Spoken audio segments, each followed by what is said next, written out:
லேவியராகமம் 11ஆம் அதிகாரம் 29-30. நான் வேற ஒரு இடத்துல இது கேட்டேன், ஆனால் அது நல்லா இருந்துச்சு, அதனால நான் உங்களுக்கு அதை சொல்றேன்.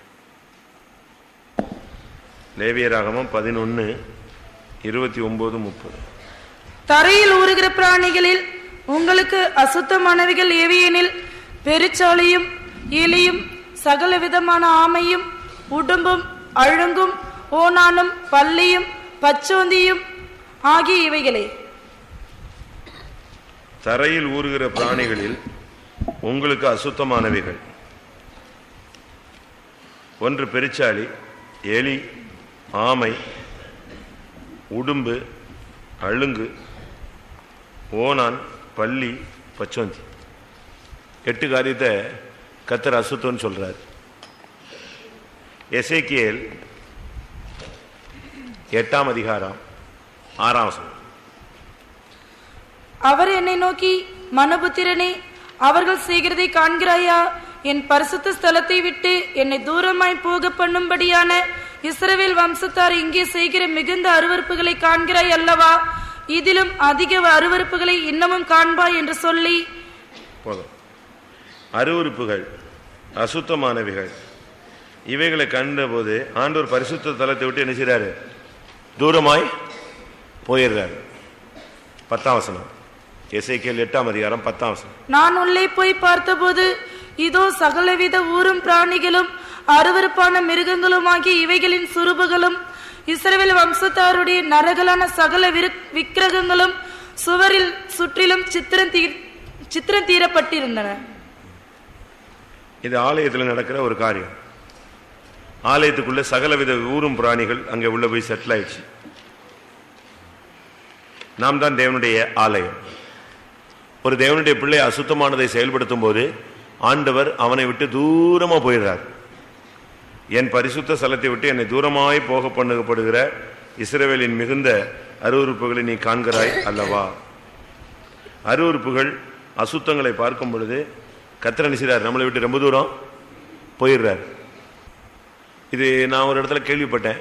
இது பக்தி விருத்தியா இருந்ததுனால நான் உங்களுக்கு சொல்றேன். சுத்திகரிப்புக்கு நம்முடைய ஜீவியத்தில் அசுத்தங்கள் இருக்கக்கூடாது. நம்முடைய அழைப்பு பரிசுத்தமான அழைப்பு. 1 தெசலோனிக்கேயர் 4ஆம் அதிகாரம் 7ஆம் வசனம். 1 தெசலோனிக்கேயர் 4:7. தேவன் நம்மை அசுத்தத்திற்கல்ல பரிசுத்தத்திற்கு அழைத்திருக்கிறார். தேவன் நம்மை அழைத்தது அசுத்தத்திற்கு அல்ல. இந்த மார்க்கத்தில் வந்துட்ட பின்பு நாம் அசுத்தத்தில் கிடக்கக்கூடாது. நமக்குள்ள இந்த ஊரும் புராணிகளாகிய அசுத்த தன்மைகள் நமக்குள்ள இருக்கக்கூடாது. அதனால இந்த சுத்திகரிப்பு கூட்டங்களை நீங்க நல்லா ஒப்பு கொடுக்கும் போது இந்த அசுத்தம் நீ சுத்திகரிக்கப்படுவாய். நம்முடைய ஜீவியத்தில் ஆலயம் இல்லையா, நாம் தேவனுடைய ஆலயம். ஆலயத்துக்குள்ள அசுத்தங்களை கொண்டு வரக்கூடாது. ஒரு சில வீடுகளுக்கு போங்க, பயங்கர மோசமா இருக்கும். சில வீடுகளுக்கு போங்க, ரொம்ப நீட்னஸா இருக்கும். அது பண வசதியினால் அல்ல, புத்தியினுடைய தெளிவினால் உள்ளது. ஒரு இடத்துல ஒரு பிசாசை துரத்தினார் ஒரு பாஸ்டர். அந்த பிசாசு ஆடிச்சு. உன் பேர் என்னன்னு கேட்டார். அசுத்தம் அப்படின்னுச்சு. இல்லை உன் பேரை கேட்டேன்னு சொன்னார். என் பேர் தான் அசுத்தம்னுச்சு. நீ என்ன பண்ணிட்டு இருக்கிற? அவ இருக்கிற ரூமை பாருன்னுச்சு. அந்த ரூமு குப்பை காடு, அப்படியே ரொம்ப ஒஸ்டா இருந்துச்சு. அந்த ஆவி அவளை குளிக்க விடுறதில்லை, ட்ரெஸ்ஸு அழுக்கான ட்ரெஸ்ஸை மாற்ற விடுறதில்லை, ரூமை சுத்தம் பண்ண விடுறதில்லை. அந்த ஆவியினுடைய தன்மையை பார்த்தீங்களா? நமக்குள்ள இந்த அசுத்தங்கள் இருக்கான்னு பார்க்கணும். உன்னுடைய ஆலயம் பரிசுத்தமா இருக்கணும். தேவனுடைய ஆலயம் பரிசுத்தமாய் இருக்கிறது. நீங்களே அந்த ஆலயம்.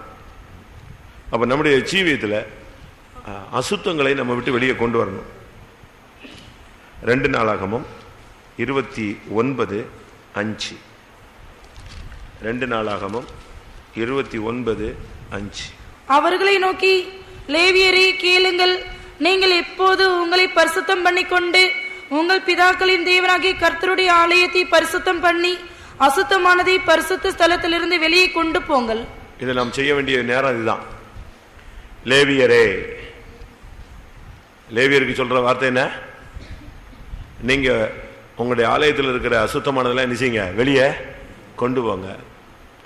இந்துக்கள் வருஷத்துல ஒரு நாள் செய்வாங்க, அப்படித்தானே?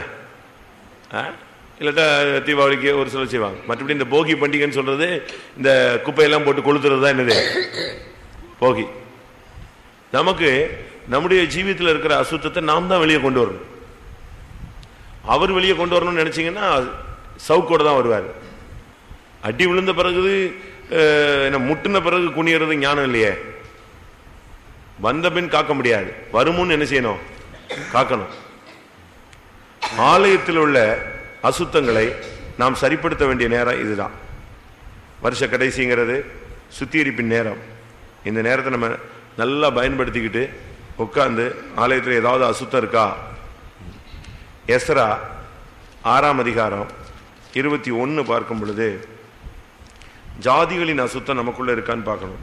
அப்படியே சிறை இருப்பிலிருந்து திரும்பி வந்த இஸ்ரவேல் புத்திரரும் இஸ்ரவேலின் தேவனாகி கர்த்தரை நாடும்படி பூலோக ஜாதிகளின் அசுத்தத்தை விட்டு அவர்கள் அண்டையிலே சேர்ந்த அனைவரும் அதை புசித்து புளிப்பில்லாத அப்ப பண்டிகை 7 நாளாக சந்தோஷத்துடனே ஆசரித்தார்கள். புளிப்பில்லாத அப்ப பண்டிகை எது? பஸ்கா. பஸ்கா தான் என்னது? புளிப்பில்லாத அப்ப பண்டிகை. புளிப்பில்லாத அப்ப பண்டிகைன்னு சொன்னா துப்புரவு உண்மை என்கிற புளிப்பில்லா அப்பம். புளித்த மாவுங்கிறது என்னது? துர்க்குணம் பொல்லாப்பு. 1 கொரிந்தியர் 5:8 இது நீங்க படிச்சுக்கலாம். அப்ப இதுல இருந்து என்ன விளங்குறோம்?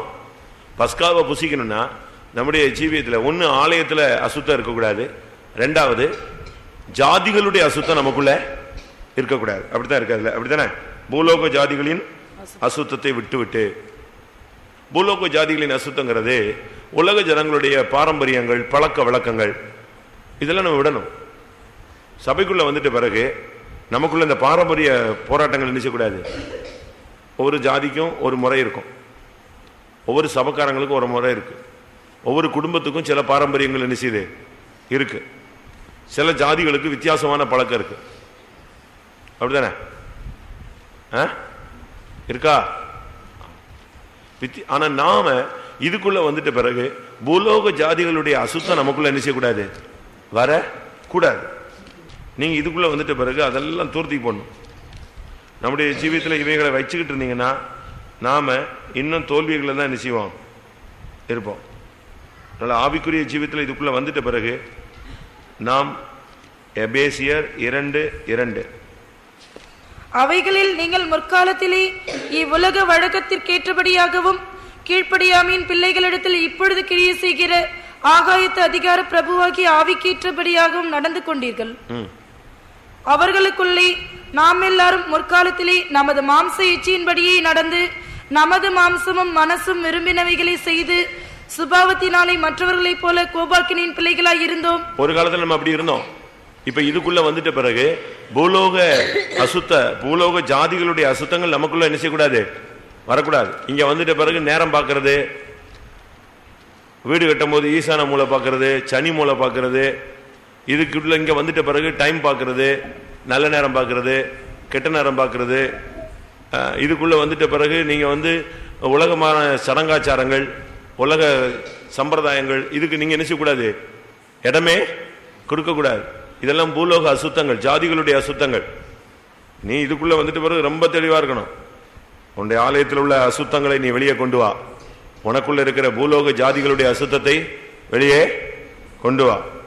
யோபு 15ஆம் அதிகாரம் 16ஆம் வசனம். அநியாயத்தை தண்ணீரை போல குடிக்கிற மனுஷன் எத்தனை அதிகமாய் அருவருப்பும் அசுத்தமாய் இருக்கிறான். அநியாயத்தை தண்ணீரை போல குடிப்பது அது ஒரு அசுத்தம். அவனை கர்த்தர் சொல்றாரு, அநியாயத்தை எப்படி குடிக்கிறானா, தண்ணீரை போல குடிக்கிற மனுஷன். பாவத்தை தண்ணீரை போல குடிக்கிறாமாங்க. அநியாயத்தை தண்ணீரை போல குடிக்கிற மனுஷன் எத்தனை அதிகமும் அவன் எப்படி அருவருப்பும் அசுத்தமா இருக்கிறான். நியாயத்துக்கு புறம்பா பேசுறது, நியாயத்துக்கு புறம்பா செயல்படுறது, அநியாயமா பேசுறது, அநியாயமா நியாயம் தீர்க்கிறது, அப்படிலாம் நம்ம செய்யக்கூடாது. அநியாயத்துக்கு நீ இடம் கொடுத்தீன்னா கர்த்தருடைய பார்வையில் நீ யாரு, அசுத்தன். நல்லா ஒயிட் அண்ட் ரெட் போடலாம், நல்ல நீட்டாக அயன் பண்ணி போட்டு வரலாம், நல்ல ட்ரெஸ் போட்டு வரலாம், புது புது ட்ரெஸ் எல்லாம் போடலாம், மேக்கப் பண்ணிக்கலாம். ஆனால் நீ அநியாயம் செய்தனா நீ யாரு? தேவனுடைய பார்வையில் அசுத்தன். அசுத்தன் எங்கே வர மாட்டான்? அசுத்தனுக்கு எங்கே இடம் கிடையாது, மேலே இடம் கிடையாது. அசுத்தர்கள் அசுத்தன் அதில் பிரவேசிப்பதில்லை. அதனால் நீங்கள் இந்த விஷயத்தில் ரொம்ப கவனமாக இருக்கணும். சங்கீதம் 106:39. அவர்கள் தங்கள் கிரியைகளினால் அசுத்தமாகி தங்கள் செய்கைகளினால் சோரம் போனார்கள். கிரியைகளில் அசுத்தம். ஏசாயா 6:5 பார்க்கும்போது உதட்டில் அசுத்தம், பேச்சில் அசுத்தம். அப்பொழுது நான் ஐயோ அதமானேன், நான் அசுத்த உதடுகள் உள்ள மனுஷன், அசுத்த உதடுகள் உள்ள ஜனங்களின் நடுவில் வாசமாய் இருக்கிறவன். அவனுடைய ஜீவியத்தை பார்த்தீங்களா? உதடு அசுத்தம். அடுத்து என்னது? அவன் ஃப்ரெண்ட்ஷிப்லாம் எப்படிதான் இருக்கு? அவன் கூட இருக்கிறவங்கலாம் எப்படிதான் இருக்காங்க? அசுத்தமான ஜனங்கள். நம்முடைய ஜீவிதத்தில் ரொம்ப கவனமாக இருக்க வேண்டிய நேரம். பிசாசு எப்படியாவது நம்மளை குற்றப்படுத்துறதுக்காக ஜாதிகளின் அசுத்தத்தை கொண்டு வருவான், ஆலயத்தை அசுத்தப்படுத்த நினைப்பான், அநியாயம் செய்ய வைக்க பிரயாசப்படுவான், நம்முடைய கிரியைகளில் தோல்விகளை கொண்டு வர ட்ரை பண்ணுவான், உதடில் நம்முடைய வார்த்தைகளில் அசுத்தத்தை கொண்டு வர ட்ரை பண்ணுவான். அடுத்து கடைசியாக ஏசாயா 28:8 சுத்தமான இடமே இல்லை, எல்லாமே போஜனம் எல்லாம் அசுத்தம். போஜன பீடங்கள் எல்லாம் வாந்தியினாலும் அசுத்தத்தினாலும் நிறைந்திருக்கிறது, சுத்தமான இடமில்லை. நம்முடைய போஜனம் கூட ரொம்ப கரெக்டா இருக்கணும். ஒரு சிலருக்கு போஜனத்தில் ஜெயம் இல்லை. அவங்களுக்கு அன்னைக்கு முழுசும் சாப்பாடு நல்லா இல்லைன்னா அன்னைக்கு முழுசும் என்ன ஆயிரும்? ஆளு வாழ்றதே ஒரு ஜான் வயிற்றுக்கு தான், அதையும் ஒழுங்கா இல்லைன்னு சொல்லிட்டு சண்டையை போட்டு இழுத்துருவாங்க. போஜனத்தில் கூட அசுத்தம். உபவாச நேரத்தில் போஜனம் பண்றது கூட அசுத்தம் தான். சரி, நாம் ரட்சிக்கப்பட்டவர்கள், நாம போய் மறுபடியும் என்ன செய்யக்கூடாது? அசுத்தத்தில் சிக்கக்கூடாது. 2 பேதுரு 2:20 என்ன சொல்லியிருக்கு? 2 பேதுரு 2:20 நீங்கள் இல்லையா? கர்த்தரும் இரட்சகருமாயிருக்கிற இயேசு கிறிஸ்துவை அறிகிற அறிவினாலே உலகத்தின் அசுத்தங்களுக்கு தப்பினவர்கள் மறுபடியும் அவைகளில் சிக்கிக்கொண்டு ஜெயிக்கப்பட்டால் அவர்களுடைய பின்னிலைமை முன்னிலைமையிலும் கேடுள்ளதாயிருக்கும். உலகத்தின் அசுத்தங்களுக்கு தப்பினவர்கள் மறுபடியும் அதுல என்ன செய்யக்கூடாது? சிக்க கூடாது. நம்மளை கர்த்தர் ரட்சிச்சிட்டார் இல்லையா? பரிசுத்த ரத்தத்தினால் நம்மை கழுவிட்டார். நம்மளை எவ்வளோ கர்த்தர் கிருபையினால மீட்டெடுத்துட்டார். இவ்வுலகத்தின் அசுத்தங்களுக்கு தப்பினவர்கள் மறுபடியும் என்ன செய்யக்கூடாது? அதுல போய் சிக்க கூடாது. அதுல போய் சிக்கினீங்கன்னா என்ன பிரயோஜனம்? நம்ம அதுல தப்பிட்டோம்.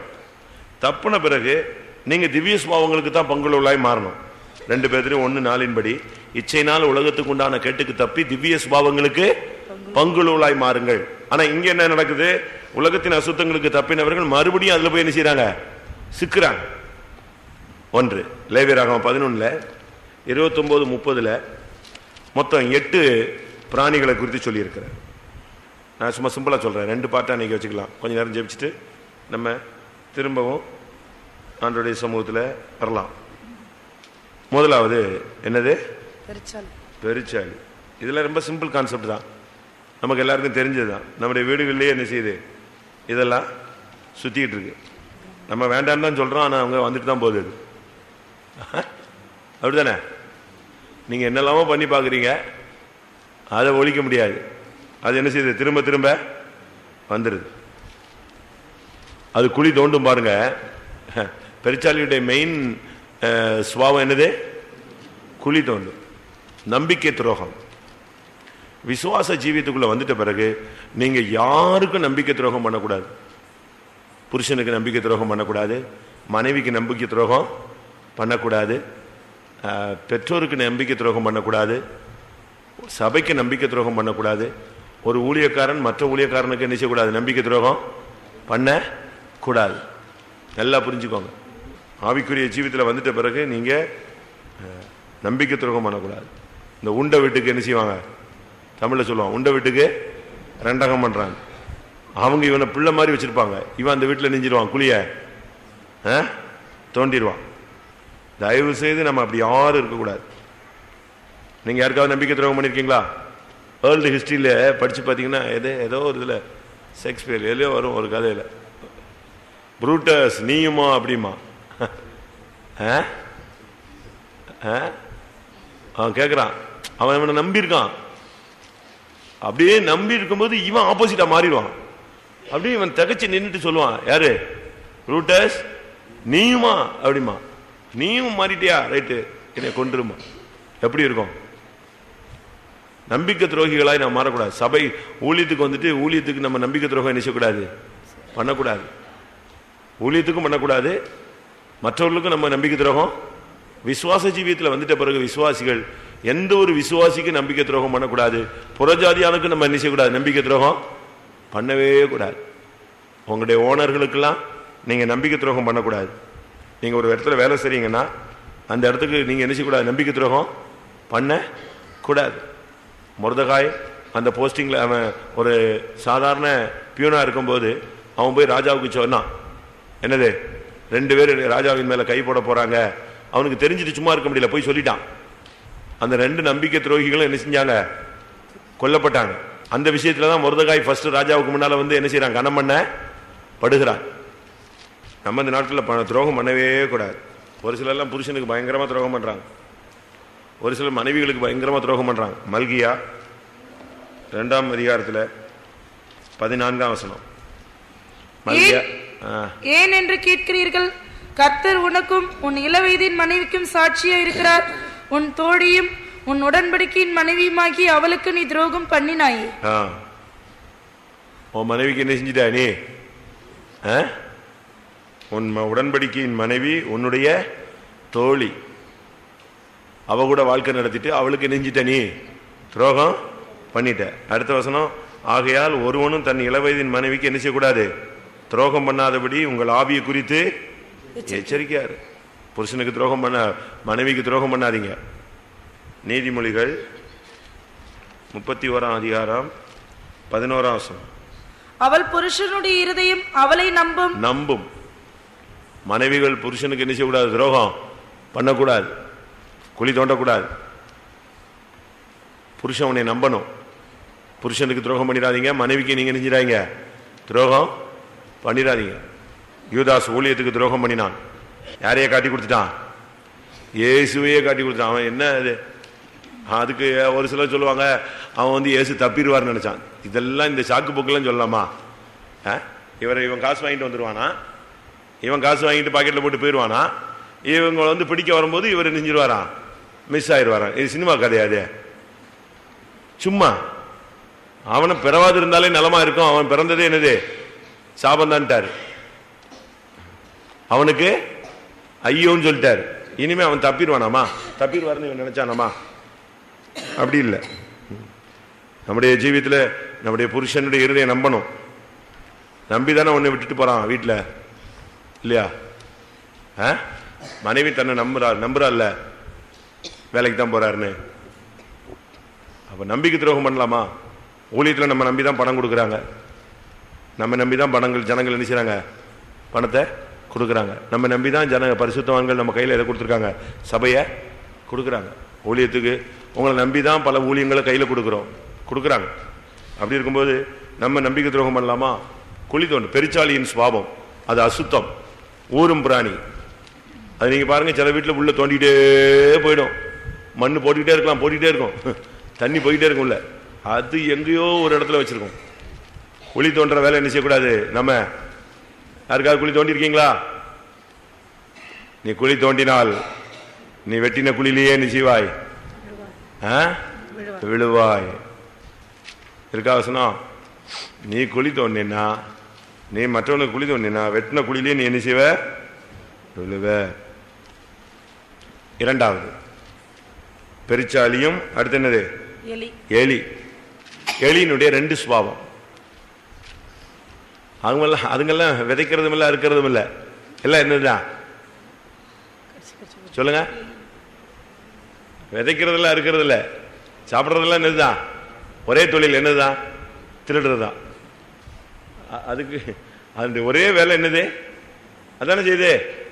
அது என்ன சம்பாதிக்குதா, இல்லை எங்கேயாவது போய் வேலை செய்யுதா, எங்கேயாவது சேர்த்து வைக்குதா? சேர்த்து வைக்கும். திருடி கொண்டு போய் என்ன செய்யும்? சேர்த்து வச்சிடும்.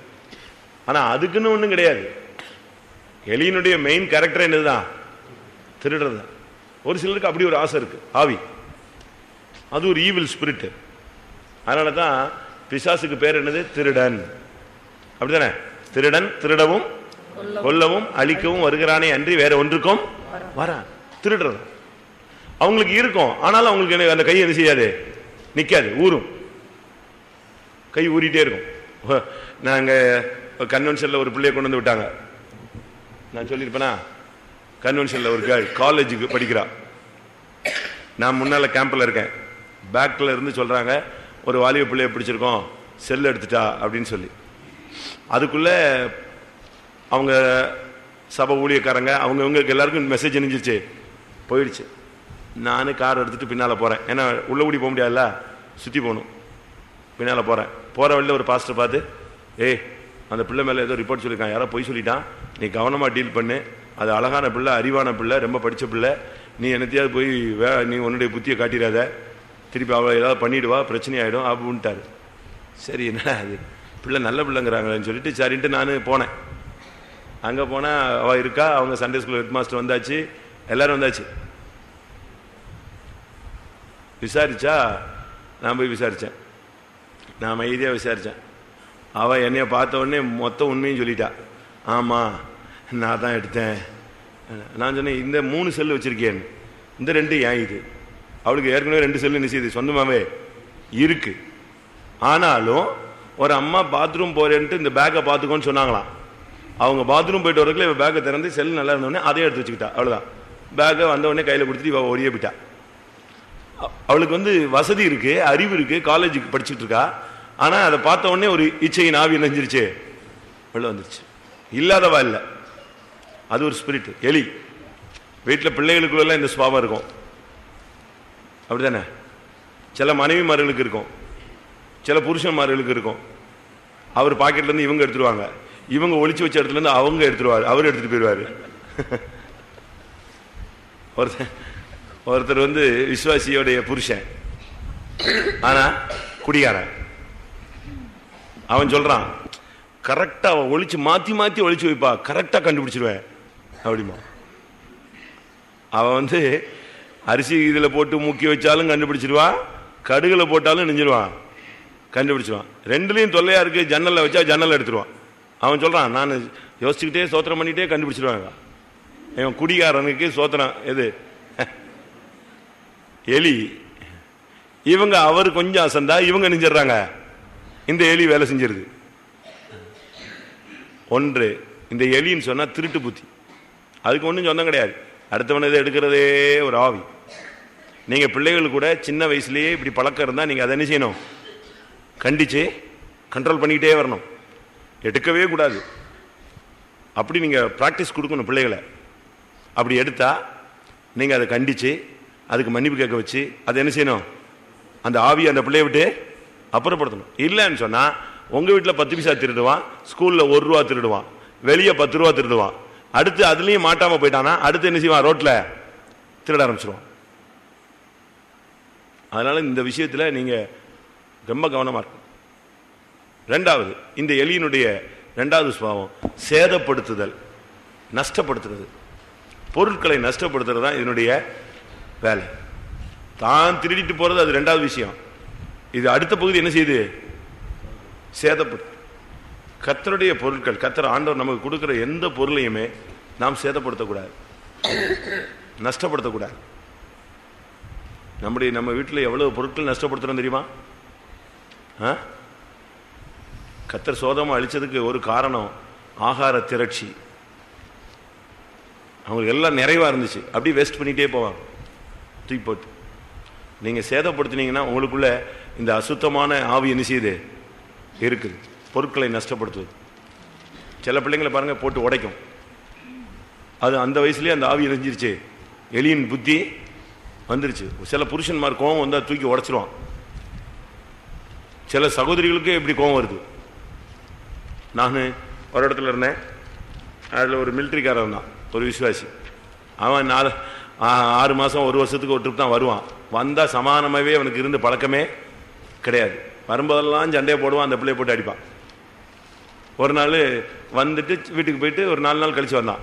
வரும்போது ஒரு மஞ்சள் பை தூக்கிட்டு வந்தான் சர்ச்சுக்கு. வந்து ஏதோ ஜெபிச்சுட்டு நான் போயிட்டு வரேன்னா, நான் கேட்டேன், மஞ்சள் பையில் என்னன்னு கேட்டேன். அதுவா, அது ஒரு சின்ன பிரச்சனை ஆயிடுச்சுன்னா. இல்லை, மஞ்சள் பையில் என்னன்னு கேட்டேன். காலையில் ஒரு சின்ன பிரச்சனையில் அவளை அடிச்சுவிட்டேன். அவளுக்கு அவனுக்கு திருப்பி அடிக்க முடியாது, இவன் மிலிட்டரிக்காரம்ல. அதனால் அந்த கோபத்தில் பக்கத்தில் இந்த டேபிள் கார்டை தூக்கி அடிச்சா தரையில் ஒரே அடி. அது பீஸாக பிடிங்கிட்டு போயிடுச்சு. அவ்வளோதானே, 8000 ரூபா போச்சா? இவன் மிலிட்டரியில் இரவும் பகலும் அந்த காட்டில் கிடந்து சம்பாதிச்சது 5 நிமிஷத்தில் போயிடுச்சு. சேதப்படுத்துகிற ஆவி உங்களுக்குள்ள இருக்கா? இப்போ எலியெல்லாம் தலை உயர்த்தாது, அது எங்கேயாவது ஒளிஞ்சிட்டு இருக்கும். எலி வலையில் இருக்கும். இப்போ அது உள்ள செட்டில் இருக்கும். இப்போ இந்த கொஞ்சம் பொறுத்து தீயை வச்சு அக்கினி இறங்கினாதான் எது வரும், இது வெளியே வரும். 3வது சகலவிதமான ஆமை. அது என்ன ஆமைன்னு சொல்லாம சகலவிதமான ஆமை. ஆமையில பெரிய பெரிய சைஸ்லாம் இருக்கு, அதே நேரத்தில் சின்ன ஆமைகளும் இருக்கு. பெரிய ஆமை விலை இல்லை, நட்சத்திர ஆமைன்னு ஒன்று இருக்கு. இப்போ கடத்துறாங்க பார்த்தீங்களா, அந்த ஆமையை ஃபாரினுக்கு கடத்துறாங்க. சும்மா பேக்கில் வச்சே கொண்டு போயிடலாம். சின்னதாக குட்டி குட்டியாக இருக்கு. அது ஒரு எதுக்கோ யூஸ் பண்ணுறாங்க, மருந்துக்காக, காஸ்ட்லி. சகல விதமான ஆமை அப்படின்னு சொன்னால், ஆமையினுடைய சரியான வெளிப்பாடு என்னன்னா, ரொம்ப அசதி, அவ்வளோதான். அதுக்கு ஸ்பீடு அவ்வளோதான். தண்ணிக்குள்ளே போனால் தான் அது என்ன செய்யும், ஹை ஸ்பீடு கூட்டும்.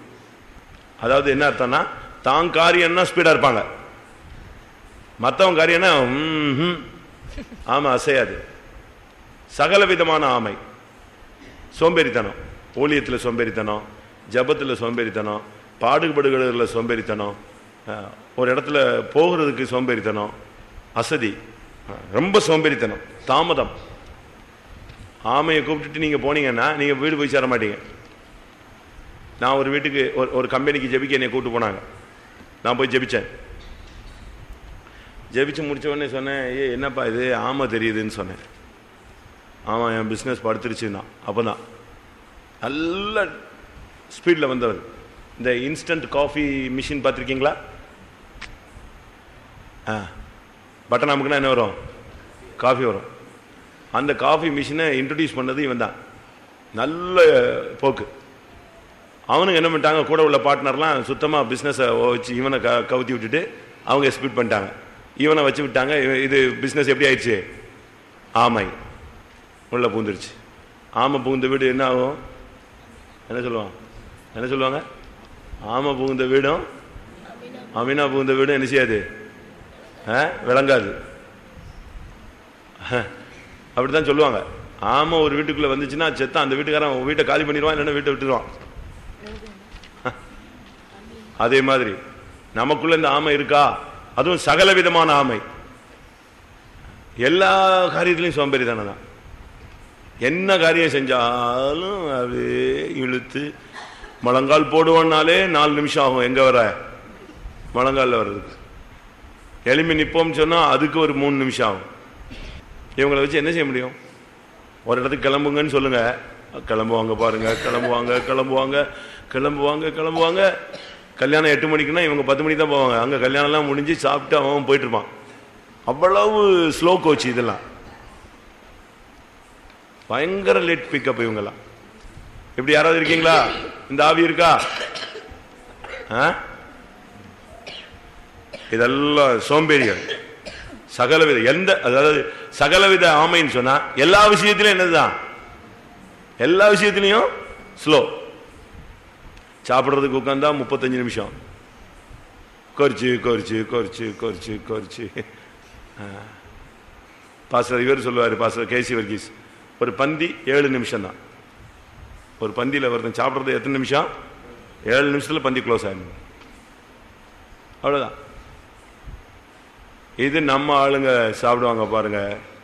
ஐயோ, இவங்க சாப்பிட்டு முடிச்சு அவ்வளோதான். எல்லாம் ஜபமா அதே தான், ஊழியமா அதே தான், எந்த ஒரு காரியமும் ஒரே சோம்பேறித்தனம். இதுங்களை வச்சு இதுங்க எப்படி பரலோகத்துக்கு கொண்டு போறது? எக்காலம் ஊதுனா இது கிளம்புறதுக்கு 35 நிமிஷம் ஆகும். அது ஒரு இமைப்பொழுது, ஒரு நிமிஷத்திலே ஒரு இமைப்பொழுதுல. இந்த கேஸ்ல எங்க வர்றது?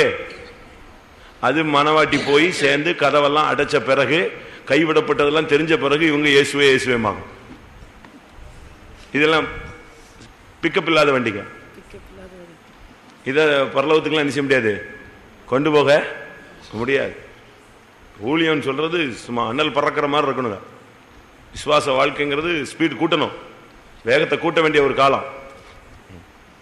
நம்ம எப்படி இருக்கோம் நீங்களே யோசிச்சு பாருங்க. அடுத்து உடும்பு. உடும்பு தெரியுமா? அவ்வளவுதான், பிடிச்சா பிடிச்சதுதான். அது எந்த பாஸ்டர் வந்து பஞ்சாயத்து பண்ணாலும் அவ்வளவுதான். அம்மா வந்தாலும் சரி, அப்பா வந்தாலும் சரி, அண்ணா வந்தாலும் சரி, பாஸ்டர் வந்தாலும் சரி. பழைய காலத்துல உடும்பை யார் யூஸ் பண்ணா? திருடர்கள் யூஸ் பண்ணாங்க. பழைய காலத்துல உடும்பை திருடர்கள் யூஸ் பண்ணுவாங்க. நீங்க சரித்திரம் படிச்சீங்கன்னா தெரியும். பெரிய பெரிய அரண்மனைகளில், பெரிய பெரிய வீடுகளில் ஏறுறதுக்கு அதுல கயிறை கட்டிக்குவாங்க, தூக்கி எறிவான். அது எவ்வளவு தூரம் போய் விழுதோ அந்த வீட்டில் போய் அங்க தரையில பிடிச்சுக்கும், அவ்வளவுதான். அதை பிடிச்சு ஒருத்தன் ஏறுவானா, அப்ப அது என்ன அளவு கிரிப் கொடுக்குது பாருங்க, பிடிப்பு ஸ்ட்ராங்கா பிடிச்சிருது. அதை பிடிச்சே ஏறி போயிடுவான். ஏறி மேல போய் வீடெல்லாம் திருடிட்டு எப்படி வந்தானே தெரியாது. இறங்கும் போது உடும்பு தூக்கி தோல்ல போட்டுக்கிட்டு எங்க வந்துடுறது, வந்துடுவான். நீங்க அடிச்சு பாருங்க, உடும்ப சாதாரணமா சாகாது. அதனுடைய பாடி பயங்கரமா. பிடிவாதக்காரனை நீங்க அடி அடின்னு அடிங்க, திருப்பி அதுலேயே தான் நிற்பான். அப்படித்தானே இருக்கா? அப்படியே பிடிவாதக்காரங்க இருக்காங்களா? இருக்கீங்களா? இருக்கிறோமா? இருக்கா? நமக்குள்ள இருக்கா? சிலருக்குள்ளெல்லாம் பயங்கர பிடிவாதம். அது ஜபத்துல பிடிவாதம் பண்ணலாம். ஆண்டவரே எனக்கு தாரும், ஆண்டவரே எனக்கு தாரும், ஆண்டவரே எனக்கு தந்தே ஆகணும், ஆண்டவரே. பரவாயில்ல, அங்க ஜபத்துல பிடிவாதமே பண்றது இல்ல. இங்க வீட்டுல வந்துட்டு பிடிவாதம் இருக்கா? அப்படி இருக்கா உங்களுக்குள்ள? நமக்குள்ள இருக்கா பிடிவாதம்? தானே பிடிவாதம் இருக்கா? எல்லா வாதத்துக்கும் மருந்து உண்டு. எல்லா வாதத்துக்கும் என்ன உண்டு? மருந்து உண்டு. எந்த வாதத்துக்கு மட்டும் மருந்து கிடையாது? பிடிவாதத்துக்கு மட்டும் மருந்து கிடையாது. புருஷனும் மனைவியும் போயிட்டு இருந்தாங்களாம். முயல் ஒன்று கிராஸ் ஆச்சான். அப்போ இவன் சொன்னா, முயல் எவ்வளோ ஃபாஸ்ட்டில் போகுது பார்த்தியா, என்ன ஸ்பீடாக இருக்குன்னு. அவ சொன்னாலாம், ஆமாம் பார்த்தேன், ஆனால் இந்த முயலுக்கு 3 கால் தான் இருந்துச்சு. நான் அவன் சொன்னான், அவனுக்கு என்ன பைத்தியமா, கண்ணு தெரியல உனக்கு? முயலுக்கு எப்படி 3 கால் இருக்கும்? 3 கால் எந்த முயலுக்கு இருக்கும்? நீ படிச்சது கிடையாதா, பார்த்தது கிடையாது. நீங்கள் பார்த்தீங்களோ படிச்சீங்களோ தெரியும். நான் இப்போ போன முயலுக்கு எத்தனை கால் தான்? 3 கால் தான். நாளாம் இவனுக்கு சொல்லி சொல்லி டென்ஷன் ஆகி கடைசியில் அடித்தடி ஆயிடுச்சு. அடிச்சுட்டான், ரோட்டில் வச்சு அடிச்சுட்டான். உன்னையே போய் கல்யாணம் கட்டி வச்சான் பாரு, எனக்கு 3 கால்னு சொல்லி இவ்வளோ பிடிவாதம் பண்ணுறேன். அது சொல்லுவான், கதை தானே அது. கடைசியில் இப்படியே அடித்து திருப்பி அவ சொன்னாலாம், நீங்கள் அடித்தா அடிங்க, ஆனால் நான் பார்த்த மயிலுக்கு எத்தனை கால் தான்? 3 கால் தான். அதில் ஸ்ட்ராங்காக இருந்தாலும் இப்படியே போய் வீட்டுக்கிட்ட போகும்போது வயல் வழியாக போயிட்டு இருந்தாங்க. திருப்பியும் இதே வாக்குவாதம் வந்துருச்சு. அடிச்சிட்டான். அடித்து பக்கத்தில் இருக்கிற சேத்துல போட்டானா, நீ வீட்டுக்கே வராது, சேர்த்து தொலைஞ்சு போ, பிடிவாத கறியே தேவை இல்லைன்னு போட்டு அடித்து அவளை அந்த சேத்துல முக்கிட்டான். முக்கிட்டு போய் தொலைஞ்சான்னு சொல்லிட்டு திரும்பி பார்த்தா சேத்துக்குள்ள இருந்து கை வைத்தினாலாம். என்னது என்னது? 3 கால் தான் மேம். அவங்க இந்த மூடனை நொய்யோட நொய்ய குத்துனாலும் இருக்கா? வசனம் இருக்கா? மூடனை வாசிங்க. அவனை போட்டு உரல்ல போட்டு இடி இடின்னு இடிச்சாலும் அவனுடைய மூடத்தனம் வாசி எங்க இருக்கு? எடுத்தவங்க யாராலும் வாசிங்க சத்தமா வசனம் சொல்லிட்டு. மூடனை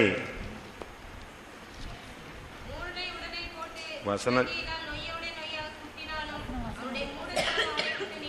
அதான் வசனம் சொல்லிட்டு சொல்லணும். நீதிமொழிகள் 27:22. மூடனை உரல்ல போட்டு, நான் சொன்னது கம்மியாக சொல்லிட்டேன், அந்த சேத்துல போட்டுன்னு சொல்லிட்டேன். இங்க உரல்ல போட்டு உலக்கையினால நொய்யோட நொய்ய குத்தினாலும் அவன் 3 கால் தான்மா. இப்படி வீட்டில் யாராவது இருக்கீங்களா? பிடிவாதம். உங்க பிள்ளைகளுக்குலாம் இந்த ஆவி இருந்தா எப்பவுமே தெரிஞ்சிடும். விவரம் தெரியாம வெளியே சொல்லி காட்டிடுவாங்க. இப்பவுமே அந்த ஆவி என்ன செய்யணும்? சரியா நீங்க இந்த நாட்களில் பிடிவாதம் இருக்கா? நல்ல காரியங்கள்ல வைராக்கியம் பாராட்டணும். அதுதான் பவுல் சொல்றாரு, நீ வைராக்கியம் பாராட்டினா நல்ல காரியத்தில் என்ன செய்ய? வைராக்கியம் பாராட்டு. ஏன் உலக காரியங்கள்ல, இந்த வீட்டு குடும்ப காரியங்கள்ல, சின்ன சின்ன காரியங்கள்ல போட்டு மல்லு கட்டிட்டு இருக்கேன்னு சொல்றாரு. கலாத்தியர் 4:18. நல் விஷயத்தில் வைராக்கியம் பாராட்டுவது நல்லதுதான். நல்லது. நல்ல விஷயத்துல வைராக்கியம் பாராட்டு. வேண்டாத காரியங்களுக்கு என்ன செய்யக்கூடாது? நீங்க வைராக்கியம் பாராட்டி அதுல பிடிவாதமா இருக்கக்கூடாது. நம்ம குடும்பத்துல உடம்பு இருக்கா? சபையில் உடம்பு இருக்கா? நமக்குள்ள இருக்கும். அது ஒரு சிலருக்கு பாருங்க ரொம்ப ஸ்ட்ராங்கா இருக்கு, பயங்கரம். அது வளர்ந்து போச்சு. அவங்க பிடிச்சபடியிலே தான் நிற்பாங்க. போன வாரம் ஒருத்தர் என்கிட்ட பேசினாரு, நான் அவர்கிட்ட பேசினேன், ஐயா அதை விட்டுருங்க. இல்லை இல்லை, அவன் மன்னிப்பு கேட்கணும் அப்படின்னாரு. என்ன இது, அவன் மன்னிப்பு கேட்கட்டா நீங்க மன்னிச்சிருங்க அப்படின்னு சொன்னேன். இல்லை இல்லை இல்லை, மன்னிப்பு கேட்டாதான் அது கரெக்டாக வரும். நான் திருப்பி இங்கே தான் காத்திரு போட்ட முடிச்சு தான் நான் சொல்லிக்கிட்டு இருக்கேன். இவ்வளவும் இந்த ஆள் காத்திரு போட்டு என்ன ஆவியில் அறிஞ்சாருன்னு எனக்கு தெரியல. மன்னிக்க என்ன செய்யல முடியல. ஆனால் ஆவியில் அது ஆட்டு குதிச்சுக்கிட்டே இருந்தா, ஆவியில் குதிச்சுட்டு பிடிவாதத்தை வச்சுக்கிட்டு இருந்தா என்ன பிரயோஜனம்? உடும்பு. அடுத்து என்னது? அழுங்கு. அழுங்குன்னு என்னது? அழுங்குன்னு என்னது? ஒரு மொழிபெயர்ப்பில் நத்தைன்னு இருக்கு. நத்தை. நத்தை. நத்தையினுடைய 2 சுபாவம்.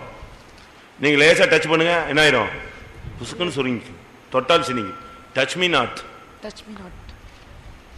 டச் மீ நாட், என்னை தொடாதே. தொற்றக்கூடாது. இந்த தொட்டாச்சு நீங்க செடி பார்த்துருக்கீங்களா? நான் அதை போய் ஊதி பார்த்தேன். தொட்டா தானே இதுக்கு கோபம் வருது, ஊதி பார்ப்பண்ணு. அது ஊதுனா கூட உடனே அதுக்கு ரோஷம் வந்துருச்சு. திரும்ப இது எப்பந்தான் அது ஒழுங்காகுதுன்னு நின்று பார்த்துக்கிட்டே இருந்தேன். புனலூர் ஃபைத்தமில் இருந்துச்சு, கேரளாவில். பிரசங்கத்துக்கு போயிட்டு அப்படியே ஃபைத்தமில், பழைய ஃபைத்தமில் அப்படி சுற்றிட்டு இருந்தா இது இருந்துச்சு. தொட்டாதான் இதுக்கு பயங்கர எஃபெக்டா இருக்கு, ஊதி பார்ப்போம். ஃபூன்னு ஊதுனா உடனே அது டென்ஷன் ஆயிடுச்சு. சரி, எவ்வளவு நேரம் கழிச்சு வருதுன்னு பார்த்தா நம்ம ஒதுங்கிட்டோமா இல்லையான்னு அதுக்கு ஏதோ ஒரு சென்சார் உள்ள இருக்கு. அதுக்கு பிறகு மல்ல என்ன செய்யுது? அதே மாதிரி சில புருஷன் மனைவி எல்லாம் பயங்கர ஆளுங்க. தொட்டா போதும், சொல்லிட்டா போதும், ஓன்னு அழுதுருவாங்க.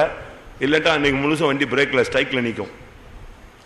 ஒன்னு அழும், தொட்டால் சினுங்கும். இல்ல அவ்வளவுதான், அதோட ஸ்ட்ரைக் அடிச்சா 3 நாள் 7 நாள் 6 நாள் 4 நாள் அது பாட்டுக்கு வெற்றிகரமா நெஞ்சிட்டே இருக்கும்.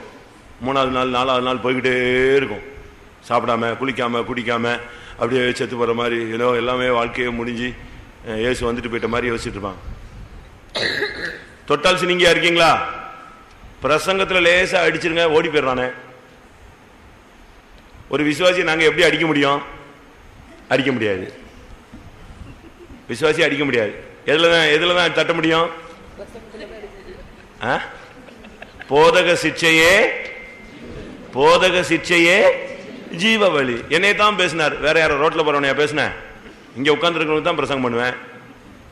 ஒரு சிலர் சொல்றாங்க நம்முடைய விசுவாசிகள் எனக்கு தான் பேசினாரு, என்னைய பார்த்துட்டே பேசினாரு, வேற யார பேசினாரு, என்னைய தான் பேசினாரு. நான் சொல்றேன், ஆமா உன்னைய தான் பேசினேன். நான் போய் ரயில்வே ஸ்டேஷன்ல போயிட்டு பேசினேன், ஏன்னா ஒத்துக்குவானா? ஒத்துக்குவானா? இங்கதான் பேசுவேன், உனக்கு தான் பேசுவேன். அது எனக்கு தான் சேர்த்து தான். வசனம் இருபுறம் கருக்குள்ள பட்டயம், என்னையும் வெட்டும் உன்னையும் வெட்டும். உனக்கு தான் பேசினேன். அது போதக சிக்ஷையை நீ எப்படி எடுக்கணும்? என்னை தொட்டுட்டாரு அப்படின்னு நீ சிரிங்கிட்டு ஓடிடக்கூடாது. கோழி மிதிச்சு என்ன செய்யாது? குஞ்சு சாகாது. நீ குஞ்சியா இருந்தா இந்த கோழி மிதிச்சு நீ என்ன செய்ய மாட்ட? சாக மாட்ட. நல்லா புரிஞ்சுக்கணும் சத்தியத்தை. அதனால நீ தொட்டால் சினிங்கா இருக்கக்கூடாது. போதக சிக்ஷை உனக்கு என்னது? ஜீவ வழி. கேட்கும் போதே நீ இருதயத்தில் குத்தப்பட்டவர்களாகி அவங்க ஓடவில்லை. என்ன செஞ்சாங்க?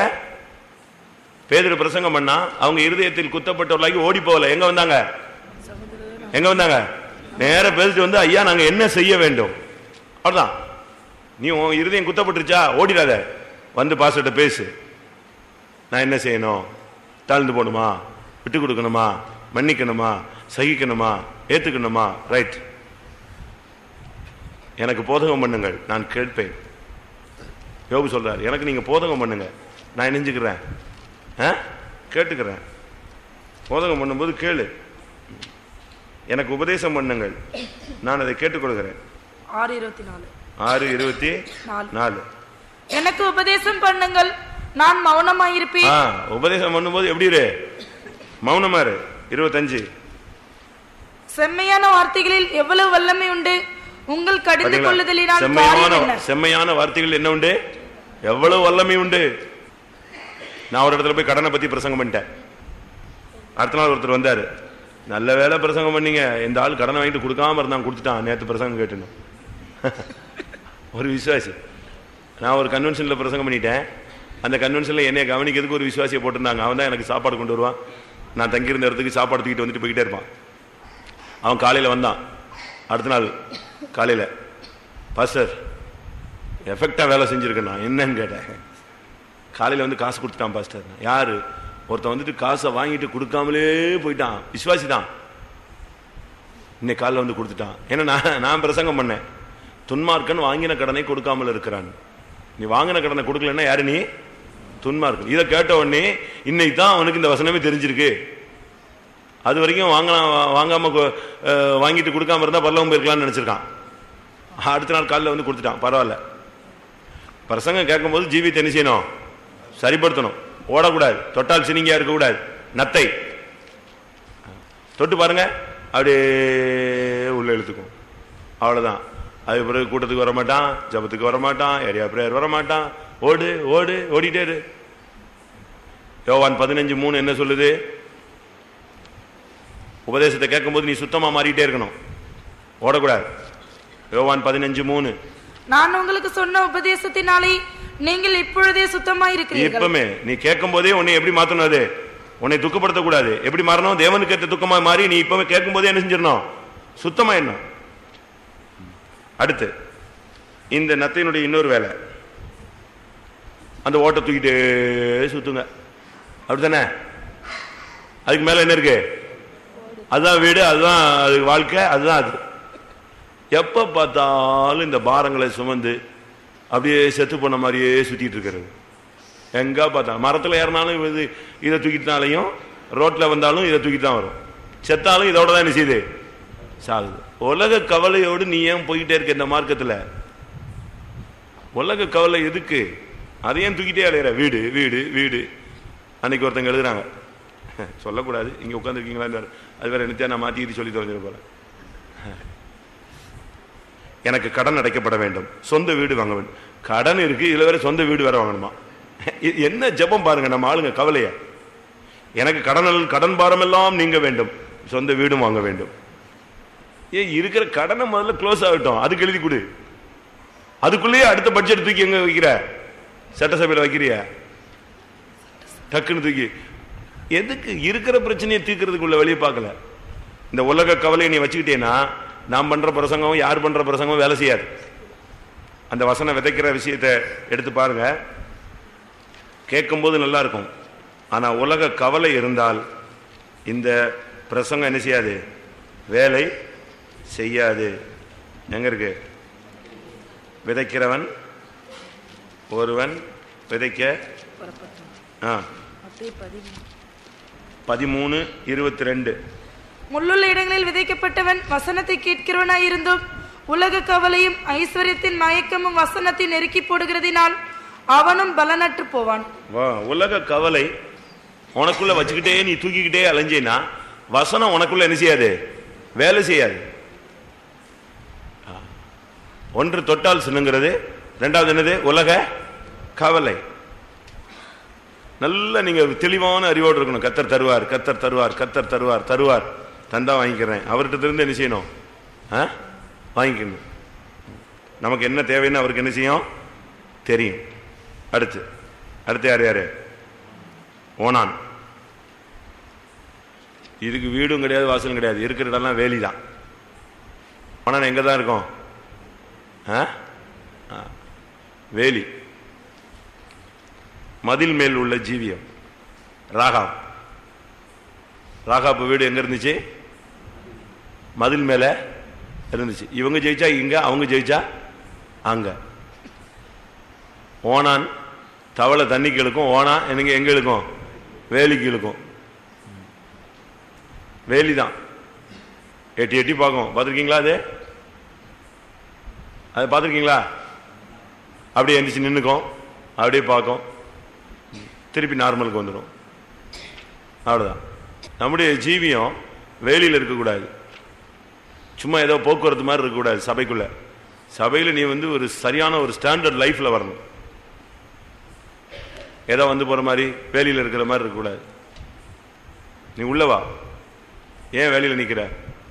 வெளியிலே நிற்கிறாய், ஏன் வேலியில் நிற்கிறாய்? உள்ளவா. கிறிஸ்துவுக்குள்ள நீங்க ஆழத்துக்குள்ள வாங்க. அன்பின் ஆழத்துக்குள்ள வாங்க.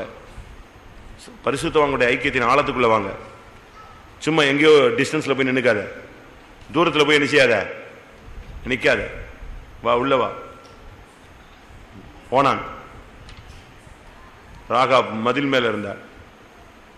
மதில் மேல் பூனையா இருக்க கூடாது. நீ எங்கிட்டு போவன்னு யாருக்குமே தெரியாது. அடுத்து பல்லி. பல்லிக்கு சொல்றாங்க நாக்குல பசை இருக்கான். நாக்குல என்ன இருக்கு? அப்படி பூச்சி ஒரு இழுப்பு இழுக்கும், அவ்வளவுதான். அந்த பூச்சி தொலைஞ்சுது. அந்த பசை ஒரு டச்சிங் தான். எங்க போயிடும்? ஒரு சத்தம் கொடுத்துக்கிட்டே இருக்கும். அதை கேட்டுட்டு பாதி பேர் நல்ல நேரங்கிறான், பாதி பேர் இப்ப ஏதாவது நம்ம பேசிட்டு இருக்கோம்னு வச்சுக்கோங்களேன், ஒரு வீடை பத்தி, இது கீச்சு பூச்சிங்க அங்குது எங்கிட்ட அது ஒரு பிரச்சனையில கத்தும். இவன் உடனே பத்தியா பள்ளி, நம்ம விசுவாசியை சொல்றானே பள்ளி சத்தம் கொடு. பள்ளி சத்தம் கொடுச்சுன்னா கரெக்ட் ஆயிடுச்சான். இது இவனை எங்க கொண்டு போய் விசுவாசத்தில் சேர்க்கிறது? நாவில் பசை. உங்களுடைய வார்த்தையில இந்த முகஸ்துதி பண்ணக்கூடாது. ஒரு சிலர்லாம் அது அப்சலோமின் ஆவி. அப்சலோமின் ஆவி முகஸ்துதி பண்றது, மனுஷனை ஈர்க்கிறது, இழுக்கிறது. நம்முடைய ஜீவியத்தில் இந்த பள்ளியுடைய வாழ்க்கை இருக்கக்கூடாது.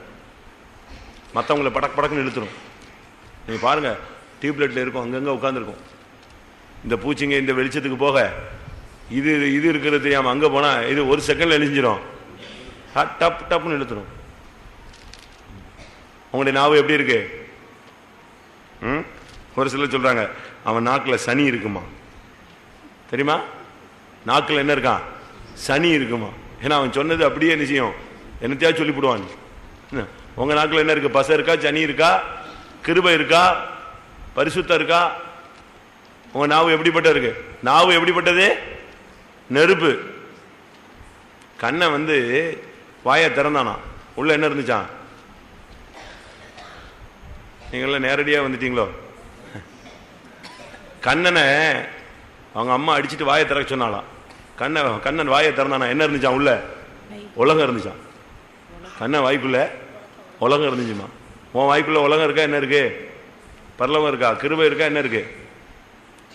ஒருத்தர் சொன்னாரு, இந்த நாவு நெருப்பு. இந்த பாஸ்பேட் தெரியுமா? பாஸ்பரன்னு சொல்லுவாங்க. அது தண்ணிக்குள்ள இருந்தா அமைதியா இருக்கும். வெளியே எடுத்து இந்த வீடுகள்லாம் சில நேரத்தில் சில குடிசை வீடுகள்லாம் அப்பப்போ எரிஞ்சிருச்சுன்னு சொல்லுவாங்க. இந்த பாஸ்பரத்தை தூக்கி போட்டு போயிடுவானுங்க. அந்த வாதியிலேயே வச்சிருப்பான். அந்த ஈரத்திலிருந்து வெளியே எடுத்து போட்டா அந்த ஈரத்தன்மை போன உடனே நிச்சயம் தீப்பிடிச்சு எரியும். அதுக்காக நாவு நெருப்பு. அதனால தான் வாய்க்குள்ள எரிஞ்சிருக்காரு, ஈரத்துக்குள்ளேயே வச்சிருக்காரு. இது தொண்டை காஞ்சிருச்சுன்னா, சூடு ஏறிடுச்சுன்னு வச்சுக்கோங்க, எல்லாரையும் சேர்த்து கொளுத்திடும். பல்லி இருக்கா? நாவுல பல்லி இருக்கா? பசை, முகஸ்துதி பண்றது. மற்றவங்களை அது சத்தம் கொடுக்கும். அந்த சத்தத்திலேயே எல்லாரும் நம்பிடுவான். அடுத்ததாக என்னது? பச்சோந்தின்னா உங்களுக்கு எல்லாருக்குமே தெரியும்.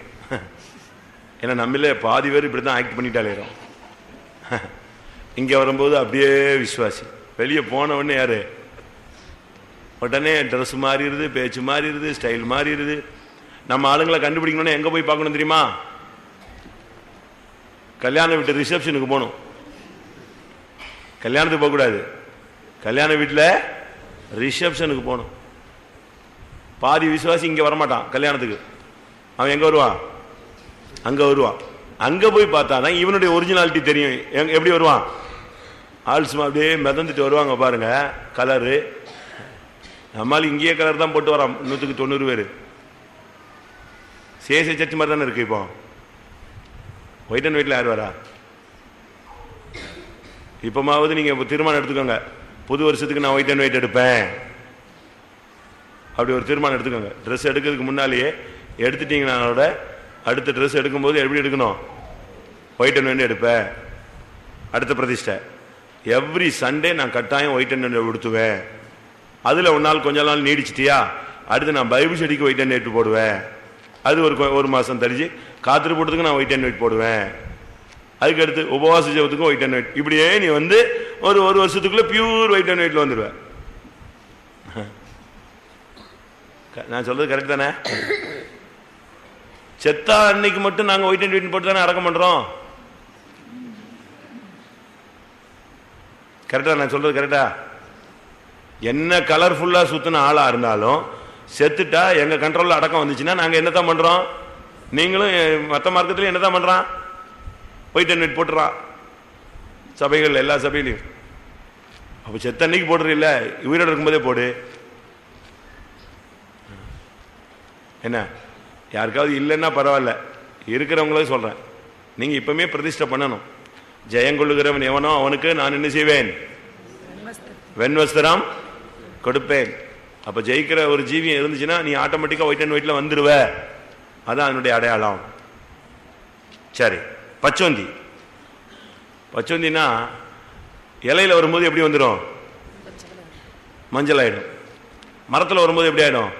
ப்ரௌன் ஆயிடும். அப்படி கலர் டக்கு டக்கு டக்கு டக்குன்னு செய்வேன். இருக்கா? அப்படி மாயம் பண்ணுதல், மாயம். பேதுருவுக்கு இப்படி ஒரு சுபாவம் இருந்துச்சு. பேதுரு வந்து இயேசுவே தெரியாதுட்டான், டப்புன்னு ஒரே அடி அடிச்சிட்டான். யாரு? இயேசுவா? அப்படின்னா அப்படிதான் கேட்கிறான். அந்த மனுஷனை நான் இயேசுவே அறியேன்னு கூட சொல்லல. எப்படி சொல்லிவிட்டான்? அந்த மனுஷனை நான் அறியேன். சரி, இப்ப திருப்பி ஏதோ வந்துட்டான், ஊழியம் கொடுத்துட்டாரு. ஊழியம் கொடுத்து போனா சபைக்குள்ள 2 பார்ட் வந்துச்சு, 2 குரூப் வந்துச்சு. ஒரு குரூப் என்ன சொல்லுது? விருத்த சேதனம் பண்ணணுங்குது. இன்னொரு குரூப் என்ன சொல்லுது? பவுலோட குரூப் எல்லாம் என்ன செய்யுது? விருத்த சேதனம் தேவையில்லை. கிறிஸ்துவுக்குள்ள ஒருத்தன் வந்துட்டானா விருத்த சேதனம் தேவையில்லை. இப்ப 2 பேருக்கும் இடிச்சுக்கிட்டே வருது. இந்த 2 குரூப்பும் இடிச்சுக்கிட்டே வரும். இப்போ ஒரு இடத்துல பந்தி நடக்குது. பந்தி நடந்துகிட்டு இருக்கும்போது பேதுரு அங்க இருந்தாரு. அங்க மெஜாரிட்டி யாரு? பவுல் இருக்காரு. பவுல் தீவிரமான ஆளு, அவர் இருக்காரு. மற்ற டீம்லாம் இருக்கு. ஒரு குரூப் தான் ஜாஸ்தியான ஆளுங்க. உடனே பேதுரு என்ன செஞ்சிட்டாரு? விருத்த சேதனம் பண்ணாதவங்க கூட உட்கார்ந்து சாப்பிட்டாரு. சாப்பிட்டுக்கிட்டு இருக்கும் போது யார் வந்துட்டா? அடுத்த டீம் வந்துருச்சு. உள்ள யாக்கோவுடைய டீம் வந்துருச்சு. அன்னைக்கு யாக்கோபு தான் வெயிட்டான டீம்.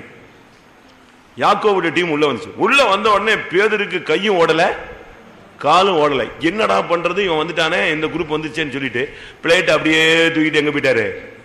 அந்த குரூப்புக்கு போய் உட்காந்துட்டாரு.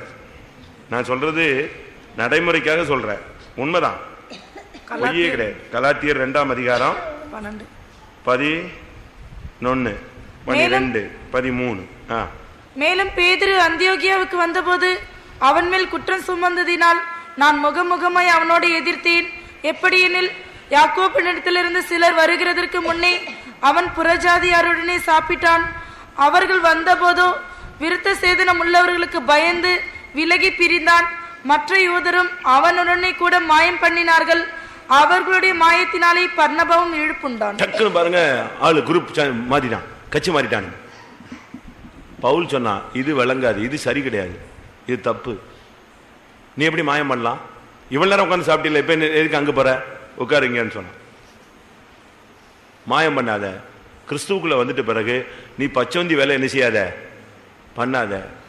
இங்க வந்தா பயங்கரமான எழுப்புதல், அங்க போனா இன்னொரு எழுப்புதல், வெளியே போனா அங்க போய் உட்காந்துக்கிறது. சென்னையில் ஒரு ஆளு நம்ம பவனியில் முன்னால வருவார். நல்ல பெரிய மீசெல்லாம் வச்சிருப்பாரு, ஒரு ஒயிட் அண்ட் ஒயிட் சஃபாரி போட்டு வருவார். எல்லா பவனிலும் அவர் தான் ஃப்ரண்ட் வருவார். எல்லா பவனிலும் நீங்க அவர் சென்னையில் நீங்க பார்த்தா கண்டுபிடிச்சிருக்கலாம் கொஞ்ச நாளைக்கு முன்னால. இப்ப வர மாட்டார். அவர் தான் எல்லா பவனிலையும் ஃப்ரண்ட்ல வருவார். சரி, ஒரு பவனில அதே மாதிரி வந்துட்டு இருக்கும்போது ஒரு பாஸ்டர் போய் அவரை பிடிச்சிட்டாரு. நீ ஏன் இங்க வந்து நிக்கிற, பின்னால போனாரா? நீ யாரு? நீ விசுவாசி தானே? விசுவாசின்னா விசுவாசி மாதிரி தெரியலையே, நீ பின்னால போனாரா? இல்ல போ பின்னால. இனிமேல் எந்த பவனிக்கு எங்க வரக்கூடாது, முன்னால வரக்கூடாது. உடனே அவருக்கு ஒன்றும் ஓடலை. அப்போ அப்படி ஒரு மாதிரி ஆன உடனே பாஸ்டர் சொன்னாரு, போன வாரம் டிஎம்கே பவனி ஊர்வலம் நடந்துச்சு, அதுல நீ எங்க வந்த கேட்டிருக்காரு. போன வாரம் டிஎம்கே ஊர்வலம் நடந்துச்சு, நீ அங்க கருப்பு சோப்பு போட்டு எங்க வந்த? நான் என் கார் கிராஸ் பண்ணும்போது நீ எந்த இடத்துல நின்ன நான் சொல்லட்டா? அங்கேயும் நீ வேஷம் போட்டுட்டு என்ன செய்யற, அங்க ஒரு கலர் ட்ரெஸ் போட்டு நிக்கிற, இங்க வந்தா என்னது ஒயிட் அண்ட் ஒயிட் போட்டு நீ தான் சபையில முன்னால உள்ள, போ பின்னால. இந்த மாயம் பண்ற வேலையை என்ன செய்யக்கூடாது, விசுவாசிக்கே ஆகக்கூடாது. நீ ஒரிஜினல் பச்சவந்தி, அதாவது அதுக்கு தேவன் சிருஷ்டிச்சதுல அப்படி இருக்கு பச்சவந்தி. நீ இங்க இருந்துகிட்டு பச்சவந்தியா இருக்கிறிய. இந்த 8 என்னது அருவருப்பு. இந்த 8 என்ன பண்ணா தெரியுமா? இந்த 8 நோவா வேலைக்குள்ள உட்காந்துக்கிட்டு இருந்துச்சு. நோவா என்ன பண்ணிட்டான், நீ எல்லாம் கிளம்புங்கப்பா, தயவு செய்து எங்க போயிடுங்க, வெளியே போயிடுங்க, வேண்டாம் வேலைக்கு வேண்டாம். ஆதியாகமம் 8ஆம் அதிகாரம் 19ஆம் வசனம். பூமியின் மேல் நடமாடுகிற சகல மிருகங்களும், ஊறுகிற சகல பிராணிகளும், சகல பறவைகளும் ஜாதி ஜாதியாய் பேடையிலிருந்து புறப்பட்டு வந்தன. அவ்வளவுதான். புறப்பட்டு வந்தனா புறப்பட்டு போயின, எல்லாம் வெளியே போயிடுச்சு, திருப்பி வராது. அப்படியான 2 அர்த்தம் என்னன்னா, பேழைக்குள் இருக்கிற நமக்குள்ள இருந்து இந்த சுபாவங்கள் எல்லாம் எங்க போனோம், வெளியே இன்னைக்கு போகணும். போகுமா? போயிடுமா? அனுப்பிடுவீங்களா? பெருச்சாலி போயிடுமா? நம்பிக்கை துரோகம் பண்ணுவீங்களா? ஒரு அந்நியன் உன்னுடைய குடும்பத்துக்கு நம்பிக்கை துரோகம் பண்ணாலே உன்னால தாங்க முடியாது. ஆனா நீ நம்பிக்கை துரோகம் பண்ணா எப்படி? உன் மனைவிக்கு, பிள்ளைகளுக்கு, பெற்றோர்களுக்கு உன்னை நம்பி படிக்க வைக்கிறாங்க, நம்பி வேலைக்கு அனுப்புறாங்க, நம்பி தான் விட்டுட்டு போறாங்க. உன் கையில தான் பணம், உன்னை தான் நம்பி அந்த குடும்பம் இருக்கு, உன்னை நம்பி தான் பிள்ளைகள் இருக்கு, உன்னை நம்பி தான் ஊழியம் இருக்கு, உன்னை நம்பி தான் சபை இருக்கு, உன்னை தான் நம்பி கர்த்தர் என்ன செய்யறாரு, உன்னைய நம்பி தான் எல்லாமே செய்யறாரு. நீ நம்பிக்கை துரோகம் பண்ணலாமா? நீ திருடலாமா? திருடுற புத்தியை விட்டுருங்க, கொடுத்தா வாங்கிக்கோங்க. பொருட்களை சேதப்படுத்தக்கூடாது. அடுத்து சகல விதமான ஆமை, நிர்விசாரம், அசதி. கர்த்தருடைய எந்த வேலையிலும் நீங்க அசதியா இருக்கக்கூடாது. அடுத்து பிடிவாதங்கள்லாம் வரவே கூடாது. பிடிவாதத்தெல்லாம் விட்டுறணும், பிளெக்சிபிளா மாறுங்க. சகித்தல், விட்டு கொடுத்தல், அதே இதுல நிக்காதீங்க, பிடிச்ச பிடியிலேயே நிக்காதீங்க. அடுத்து தொட்டால் சின்னுங்கிறது. வேற ஒரு சின்ன காரியம் சொன்னா அதை நீங்க பெருந்தன்மையோடு எடுத்துக்கணும். உடனே மூஞ்சி தூக்கி போட்டு சோத்திர சோத்திரன்னு போயிடக்கூடாது, நீ பாட்டுக்கு போயிடக்கூடாது. பரவாயில்ல, அடிக்கட்டும். நீதிமான் என்னை தயவாய் குட்டட்டும். அது இப்படி தயவாய் எப்படி குட்டுவான்? அது தப்பு. நீதிமான் என்னை குட்டட்டும், தயவா குட்டட்டும்னா எப்படி? அது எப்படி தயவாய் குட்டட்டும்னா ஓங்கிட்டு அப்படி லேச தொடரா? அப்படி இல்லை. நீதிமான் என்னை குட்டட்டும், அது என் தலைக்கு எப்படி இருக்கும்? எண்ணெயோடு இருக்கும். பரிசுத்தவான்கள் தானே, ஊழியக்காரங்க தானே, பரவாயில்ல, ரைட், சரி. நான் என்னைய கர்த்தர் என்ன செய்றார், இந்த பாதையில கொண்டு போறார், நான் இன்னும் சரிப்படுத்திக்கிறேன். அப்படித்தான் பைபிள்ல சொல்லுது. ஞானவானை கடிந்து கொள், அவன் என்ன செய்வான், அதுல தேறுவான். பரியாசக்காரனை நீ கடிஞ்சுகொள், நீ தான் வைக்கப்படுவாய். அப்படித்தான் பைபிள் இருக்கு.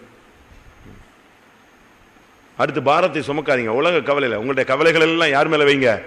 கர்த்தர் மேல வைத்து விடுங்க. அடுத்து சபைக்குள்ள வாங்க, எந்த ஒரு ஊழியனாலும் உள்ளவா, ஜபம்னாலும் உள்ளவா. எல்லாத்திலையும் வெளியே நின்றுக்கிட்டே வேடிக்கை பார்க்காத. நீங்க அந்நியனை போல வேலையில் நிற்க கூடாது. அந்நியன் அல்ல. நாம் இனி அந்நியர்களும் பரதேசிகளுமா இராமல் ஒரே வீட்டாரும் ஒரே நகரத்தாருமா இருந்து பரிசுத்தவான்களோடு ஒரே மாளிகையாக கூட்டி கட்டி எழுப்பப்படுகிறோம். அடுத்து பல்லி. வார்த்தைகள் ரொம்ப கவனமா இருக்கணும்.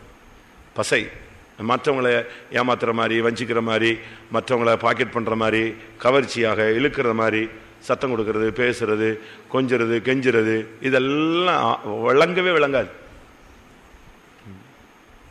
இந்த பேச்சில் பேசுறது, அப்படியே இந்த பள்ளி பார்த்தீங்களா, இங்க வந்துட்டு கொஞ்சிறது கெஞ்சுறது இதெல்லாம் ஆவே ஆகாது. விசுவாச ஜீவியத்துக்கு வந்துட்டு பிறகு கொஞ்சிறது இதெல்லாம் ஆகாது. நீ பல்லி புத்தியெல்லாம் காட்டக்கூடாது. அடுத்து பச்சோந்தியா மாறக்கூடாது. இதுக்குள்ள வந்துட்டு இங்க ஒண்ணு அங்க ஒண்ணு, இங்க உதட்டில் பார்த்த உடனே ஸ்தோத்திரங்கிறது, அங்க போய் இந்த ஆளுக்கு யார் ஸ்தோத்திரம் பண்றது, வந்து என்ன பண்றது, நேருக்கு நேரம் பார்த்துட்டேன் அப்படிங்கிறது. அப்படிலாம் நீங்க பச்சோந்தியா நினைச்சக்கூடாது, மாறக்கூடாது. எல்லாரும் கண்களை மூடுவோம் கொஞ்ச நேரம். கர்த்தாவே, ஊரும் பிராணிகள் கர்த்தருக்கு பார்வையில அசுத்தமானவைகள். இந்த ஊரும் பிராணிகள்ல எத்தனையோ கேரக்டர்ஸ் எனக்குள்ள இருக்கிறத நான் உணர்கிறேன். கர்த்தர் கிருபையா என்னை மன்னியும். அந்த ஊரும் பிராணி அன்றைக்கு பேழையிலிருந்து வெளியே போனது போல என்னுடைய ஜீவியம், என்னுடைய ஊழியம், என்னுடைய வருங்காலத்தை விட்டு அது இப்பொழுதே வெளியே போகட்டும் ஆண்டவரே. ஆமென். இவைகளிலிருந்து எனக்கு ஒரு விடுதலை தாரும் ஆண்டவரே. ஜாதிகளின் அசுத்தம் எனக்குள்ள இருக்கக்கூடாது, அநியாயங்கள் எனக்குள்ள இருக்கக்கூடாது, என்னுடைய ஆலயத்துக்குள்ள அசுத்தமான கிரியைகள் இருக்கக்கூடாது. நான் அசுத்த உதடுள்ள மனுஷனாய் மாறி போகக்கூடாது. நான் உலகத்துக்கு அசுத்தங்களுக்கு தப்பினவன், மறுபடியும் நான் அதில் சிக்கிக்கொள்ளக்கூடாது. தேவரீர் என்னை நீர் அசுத்தத்திற்கு அல்ல பரிசுத்தத்திற்கே அழைத்திருக்கிறீர். ஹல்லேலூயா.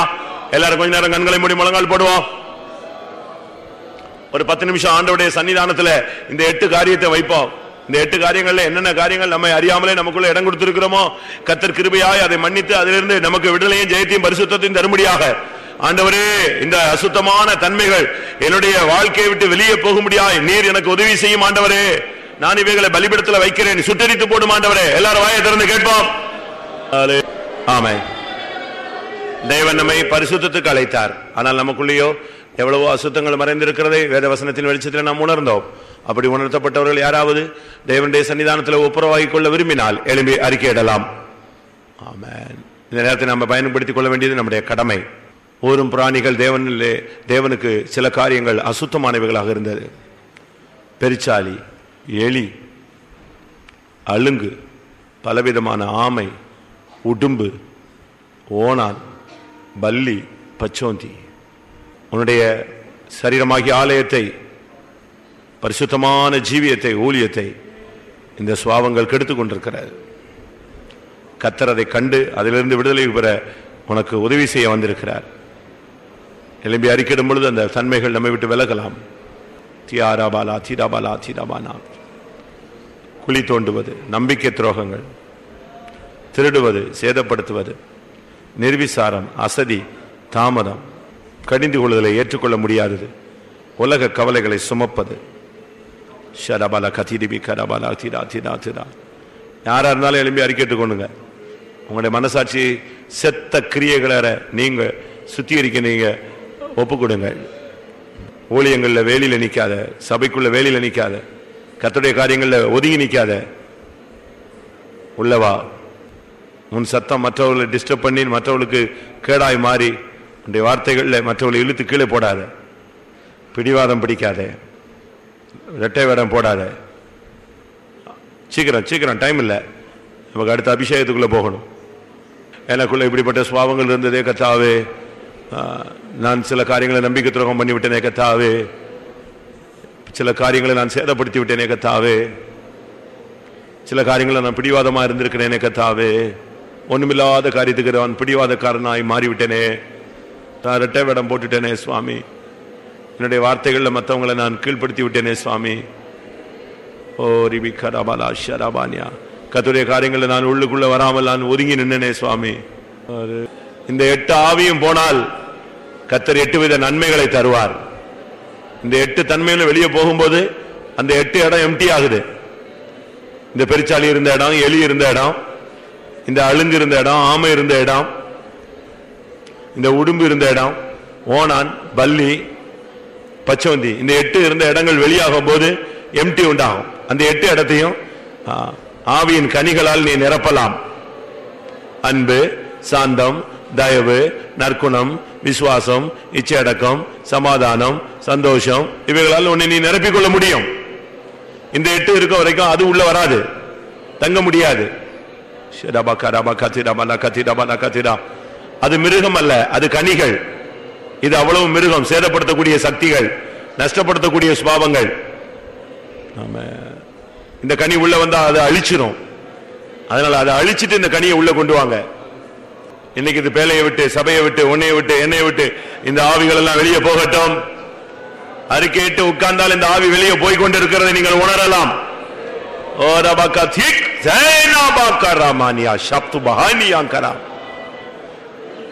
அறிக்கையிடும் பொழுது அந்த வல்லமைகள் வெளியே போவதை நான் உணர்கிறேன்.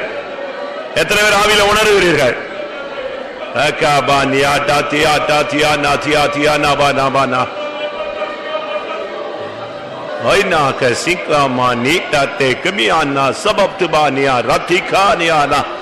ஆண்டவரே, அறியாமையில் இதெல்லாம் எங்களுக்குள்ள இருந்து எங்களை சேதப்படுத்தி நஷ்டப்படுத்தி விட்டது.